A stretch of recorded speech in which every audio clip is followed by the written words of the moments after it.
নমস্কার। এই ভিডিওটা মূলত একটা ইন্ট্রোডাকশন পার্ট। আমি রিয়াঙ্কা পারভিন, একজন স্কুল টিচার। মূলত এটা পিজিটি, যারা এসএলএসটি পিজিটির জন্য, কেমিস্ট্রির জন্য মূলত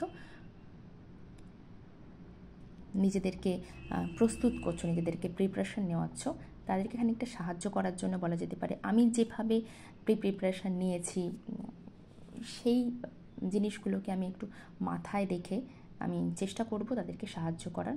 অন্তত এইখানে দাঁড়িয়ে আমি চেষ্টা করব প্রতিটা চ্যাপ্টার ওয়াইজ যতটা কনসেপ্ট তাকে কনসেপচুয়ালি বুঝিয়ে দিয়ে তারপরে প্রতিটা চ্যাপ্টার থেকে 40 থেকে 50টা করে কনসেপচুয়াল, বিভিন্ন কনসেপচুয়াল প্রশ্নগুলোকে রেখে সাহায্য করার। যাই হোক, আমি বলবো না যে চ্যানেলটাকে সাবস্ক্রাইব করো, চ্যানেলটাকে লাইক করো। যদি মনে হয় প্রয়োজন, এখান থেকে কিছু উপকার হচ্ছে, তাহলে সেটা একান্তই তোমাদের ব্যাপার। যাই হোক, প্রথমে আমি ইনঅর্গানিক পার্ট শুরু করব।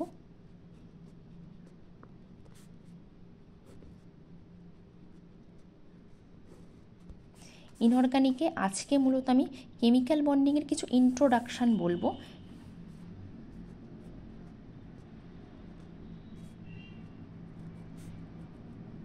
আমার কাছে আসলে অতটাও সময় নেই যে আমি ভিডিওগুলোকে একবার ভিডিও বানাবো আর আরেকবার সেটাকে এডিট করব। তো মূলত এই ফোন ধরে পেন দিয়ে লিখেই যতটা করতে পারি, যতটুকু উপকার করতে পারি আসলে। তো যাই হোক, কেমিক্যাল বন্ডিংয়ের আমাদের কি কি সাব টপিক পড়তে হবে সেটা আমাদের আগে জানতে হবে। ইন্ট্রোডাকশানে পার্ট একটা পড়তে হবে।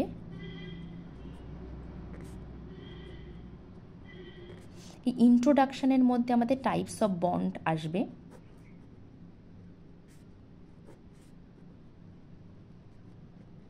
কিংবা কজ অফ বন্ডিং,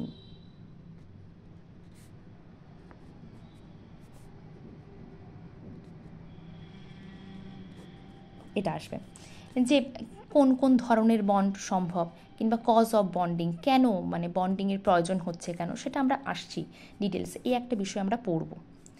দ্বিতীয় আমরা কি পড়ব? Ionic bonding.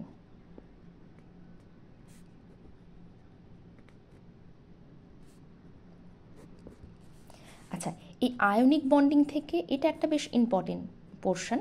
হ্যাঁ, আয়নিক বন্ডিং সম্পর্কে তো আমরা কম বেশি প্রত্যেকে জানি, যারাই পরীক্ষা দিতে যাচ্ছি না কম বেশি সবাই আমরা কিছু কিছু জানি। সেগুলোকে একটু ঝালিয়ে নিয়ে কোশ্চেন আনসার সলভ করার মাধ্যমে আমাদেরকে একটু আমাদের মানে প্রিপারেশনের জায়গাটাকে স্মুথ করতে হবে। আয়নিক বন্ডিং যেহেতু একটা নন মেটাল আর একটা মেটালের ভিতরে হয়, ইলেকট্রন আদান প্রদানের মাধ্যমে নিজেদের মধ্যে একটা ইলেকট্রোস্ট্যাটিক ফোর্স অফ অ্যাট্রাকশন দিয়ে হয়। ঠিক আছে, এগুলো যাবতীয় সব কিছু আমি যখন একটু ডিটেলসে পড়াবো তখন বলবো। আজকে জাস্ট আমি টপিকগুলো, সাব টপিকগুলোকে ভাগ করে দিচ্ছি। 3 নম্বরে আমাদের যেহেতু আয়নিক বন্ডিং চলে এসছে, তো এই বন্ডিং মানে বন্ড ফরমেশনের সময় যে এনার্জিটা রিলিজ করে সেটা তো ল্যাটিস এনার্জি। তো আমাদের কিন্তু এরপরে ল্যাটিস এনার্জিটাও পড়তে হবে।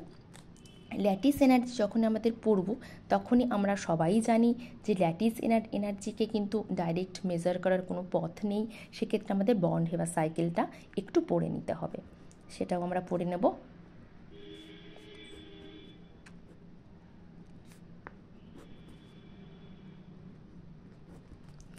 তাহলে এটা 3টে সাব টপিক হলো, এটাও আমাদের পড়তে হবে। এবার আমরা 4 নম্বরে আসবো। 4 নম্বরে আমাদের ফ্যাজান্স রুলটা পড়ে নিতে হবে একটু।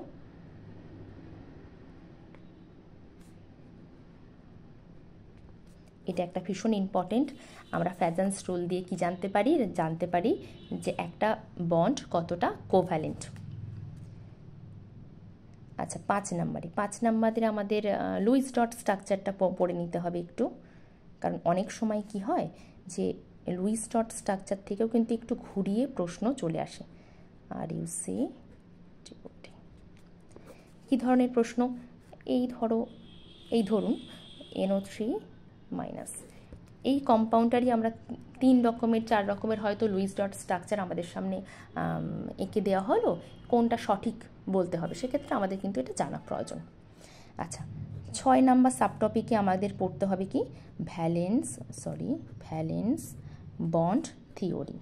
ভ্যালেন্স বন্ড থিওরি আমাদের মূলত সিগমা এবং পাই বন্ডটা জানতে হয়, কিন্তু এইটার ভিতরে আমাদের জানতে হয় পি পাই এবং পি পাই ডি পাই এই ব্যাক বন্ডিংটা জানতে হয়।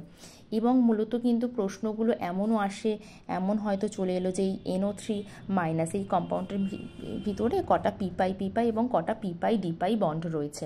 সেক্ষেত্রে কিন্তু আমাদের একটু বেসিক জায়গা থেকে এটা কিন্তু শিখতে হবে, একটু মন দিয়ে শিখতে হবে। এই ধরনের প্রশ্ন কিন্তু আসার সম্ভাবনা রয়েছে। কীভাবে কীরকম প্রশ্ন আসবে আমরা কেউই জানি না, সেই জন্য কিন্তু এগুলো আমাদের জানতে হবে। আচ্ছা বেশ, এবার আমরা কত নাম্বারটা করলাম? 6, ঠিক আছে 6। তাহলে এবার আমরা 7-এ চলে আসবো। আমরা 7-এ হাইব্রিডাইজেশন সম্পর্কে আমাদের একটু জানতে হবে। হাইব্রিডাইজেশন মানে আমি কখনোই এরকমভাবে শেখাবো না। হাইব্রিডাইজেশন আমি কখনোই বলবো না যে এই ধরনের একটা কম্পাউন্ড এর হাইব্রিডাইজেশন কত হবে। আমরা প্রত্যেকেই জানি যেটা sp3 হবে। এইগুলো খুব সাধারণ ব্যাপার। আমরা কোনগুলো জানবো? যে এই হাইব্রিডাইজেশনটা ব্যবহার করে কিভাবে একটা কম্পাউন্ড কোনটা বেশি অ্যাসিডিক, কোনটা বেশি বেসিক, এই সব বিষয়গুলো আমরা জানবো। ঠিক আছে, মানে একদম বেসিক জায়গাগুলো আমাদের করার দরকার নেই, সেগুলো আমরা কিন্তু যারাই পরীক্ষায় বসবো না আমরা প্রত্যেকে কিন্তু কম বেশি জানি। এবার 8-এ আমরা কিন্তু একটা ভীষণ ইম্পর্টেন্ট, কতটা ইম্পর্টেন্ট বললে মানে হবে, সেটা হচ্ছে valence shell electron pair repulsion. এই বিষয়টা কিন্তু আমাদের জানতে হবে। এখান থেকে একটা মলিকিউলের শেপ যেহেতু নির্ধারণ করা হয়, তো এটা একটা ভীষণ একটা ইম্পর্টেন্ট পোর্শন, এবং সবথেকে বেশি কেমিক্যাল বন্ডিংয়ের প্রশ্ন কিন্তু এখনও পর্যন্ত এই জায়গা থেকেই আসে। 9-এ আমাদের কিন্তু MOT মলিকুলার অরবিটাল থিওরিটা জানতে হবে। এখান থেকে কিন্তু ভালো রকম প্রশ্ন আসে, বন্ড অর্ডার কেন্দ্রিক বেশ ভালো রকম প্রশ্ন আসে। হয়তো দেওয়া হয় ম্যাক্সিমাম প্রশ্নগুলো O2+, O2-, O2-, এর ভিতরে কার বন্ড অর্ডার সব থেকে বেশি, কিংবা কার ক্ষেত্রে ইলেকট্রন সব থেকে বেশি আনস্টেবল, মানে পাই স্টারে ঢুকছে। এই ধরনের প্রশ্নগুলো সলভ করতে গেলে আমাকে MO2 জানতে হচ্ছে। সুতরাং আমাদের MOTটা একটু ডিটেলসেই পড়তে হবে, খুব ডিটেলসে নয়। আমরা চেষ্টা করব খুব শর্ট টাইমেই বিষয়গুলোকে কমপ্লিট করে প্রশ্ন উত্তরে ঢোকার। এরপরে আমাদের কিন্তু ডাইপোল মোমেন্টটা জানতে হবে।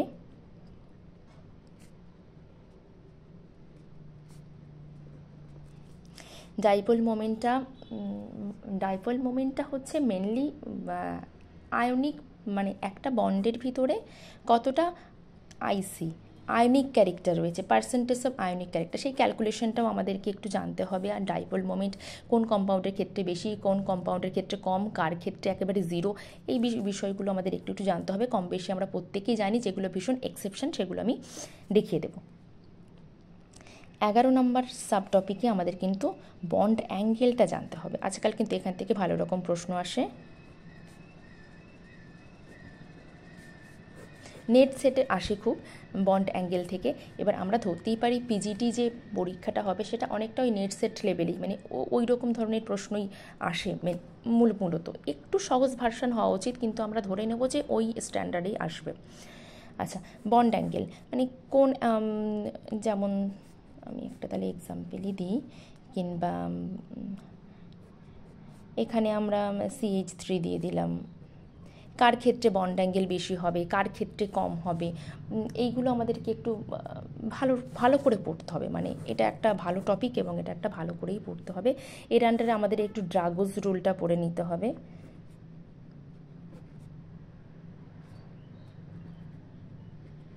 এটা একটা ইম্পর্টেন্ট টপিক আছে, এটা পড়তে হবে। এবং সব শেষ 12 নম্বর সাব টপিকে আমাদের একটু হাইড্রোজেন বন্ডিং।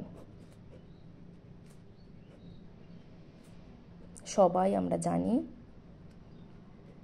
এটা আমি চেষ্টা করবো একদম 5 মিনিটে কমপ্লিট করার, খুব ইম্পর্টেন্ট যে পার্টগুলো সেই পার্টগুলো দিয়ে। সুতরাং আমরা এই চ্যাপ্টারটাকে আমরা মোটামুটি একটা সামারাইজ করলাম। এই বিষয়গুলো আমরা মূলত পড়ব, চেষ্টা করব এটা আমরা 1 সপ্তাহের মধ্যে এই সমস্ত টপিকগুলো পড়ে কোশ্চেন আনসারটাকেও সলভ করে নেওয়ার। প্রায় 40টার মতো প্রশ্ন আমরা সলভ করব এই টপিকের উপরে।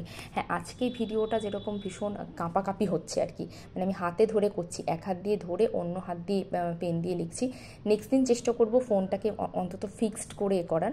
হ্যাঁ, আমার পক্ষে ভিডিও ভীষণ এডিট করে করা সম্ভব নয়, স্কুলের প্রেশার রয়েছে, নিজের একটা হ্যাঁ সাংসারিক একটা চাপ রয়েছে, নিজের একটা দুটো বেবি আছে।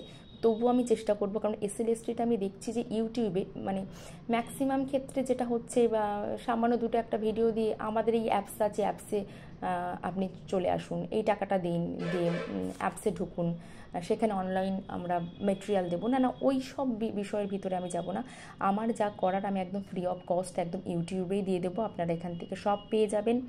এইটুকু বলবো, টেনশন করার কিছু নেই, একদম ডে ওয়ান থেকে সঙ্গে থাকুন, ডে ওয়ান থেকে প্রতিটা ভিডিও দেখতে থাকুন, সঙ্গে 40টা 50টা করে যে প্রশ্নগুলো দেবো বারংবার দেখতে থাকুন, এর বাইরে কিছু আসবে না, আসবে না, আসবে না। ভালো থাকুন, নেক্সট ভিডিও খুব দ্রুত আসছে, চেষ্টা করব আমি প্রতিদিনে একটা করে, তার বেশি ভিডিও হলে বেশি ভিডিও বানানোর। কিন্তু হ্যাঁ, আমি কোনো ফিক্সড টাইম দিতে পারবো না যে আমি 4টের সময় ভিডিও দেবো কিংবা 6টার সময় ভিডিও দেবো, না, সম্ভব নয় আমার পক্ষে। তবে আমি দেবো, আমি ঠিকই ভিডিও দিয়ে দেবো, আপনারা আমি মূলত চেষ্টা করব স্কুলের টিফিন আওয়ারটাতে ইউটিলাইজ করার। ওই 1টা 1:30 নাগাদ ভিডিওটা হয়তো আপনারা পেয়ে যাবেন, কিংবা তার একটু আকপিছ হলে ওই মূলত বিকালের দিকেই পেয়ে যাবেন। আপনারা একটু লক্ষ্য রাখলে, একটা সপ্তাহ লক্ষ্য রাখলে বুঝতে পারবেন। ঠিক আছে, ভীষণ ভালো থাকুন।